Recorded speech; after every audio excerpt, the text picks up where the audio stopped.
Hi, this is Lisa from Endorphina Creative. Welcome to Stress Less Week. This week is a reminder for everyone to check in and to see how well you're really doing with your stress management and self-care practices. Our stress response, commonly known as the fight or flight response, is part of our inbuilt survival mechanism that protects us from threats and perceived dangers and prepares our body to either run away or to defend itself. For example, if you were confronted with a real-life hungry tiger on your walk to school or work, you would most likely try to run away.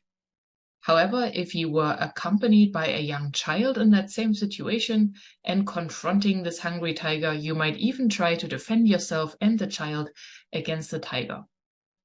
In our modern world, we are, of course, much less likely to encounter tigers roaming free in the streets, but our stress responses are still active.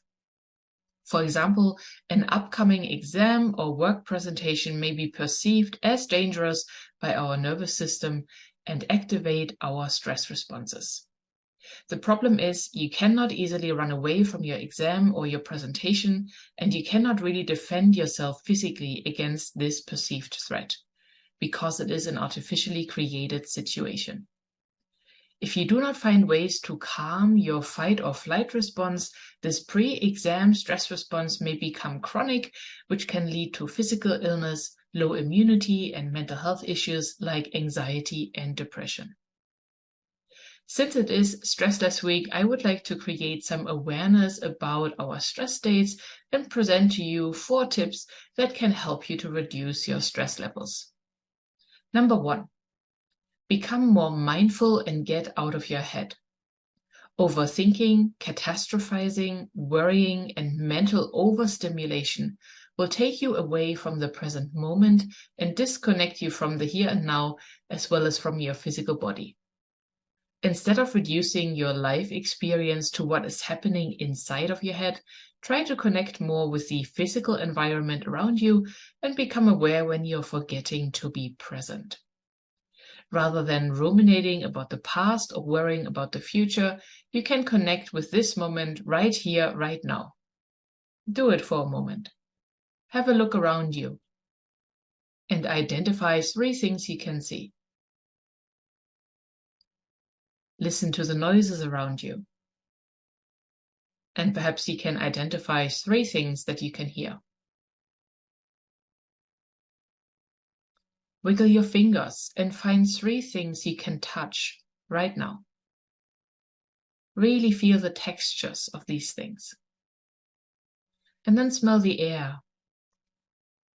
And find something else to smell, maybe your clothing, maybe some food, or maybe smells brought to you by the wind.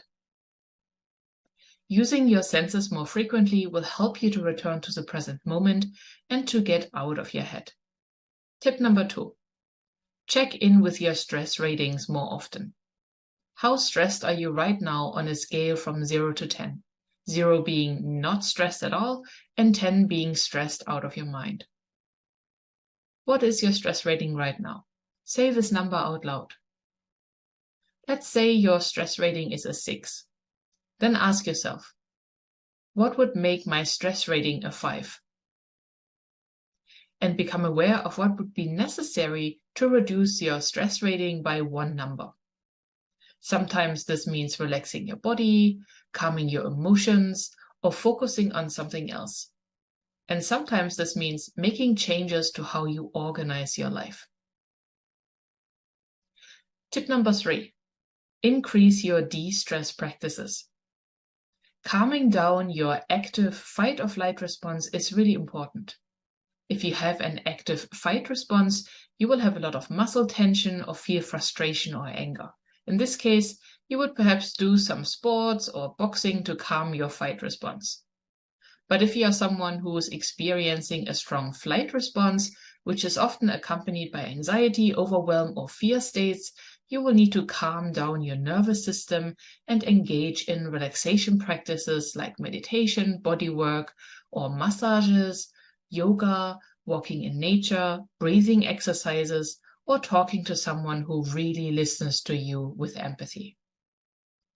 For many people, creative activities like drawing or singing are also incredibly relaxing and will calm down the fight or flight response.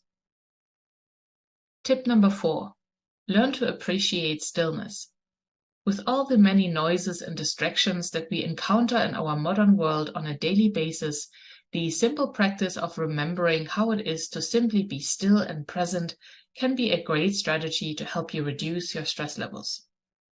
You can include stillness practices during your lunch break, when you're out walking in nature, after exercising, in the morning, or in the evening. A successful stillness practice doesn't have to be difficult.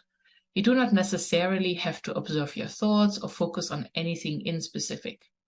The very simple act of not talking for 1 to 15 minutes can be very relaxing and beneficial for your mental and emotional well-being. As part of this week's Stress Less theme, I am inviting you to try the Silent Chair Challenge, which you can access via the LEXSA YouTube channel. During the Silent Chair Challenge, I will ask you to first spend 1 minute in silence, then 2 minutes, then 3 minutes, then 4 minutes, and then 5 minutes, and to observe the relaxing effects that a simple silence practice like this can have on you.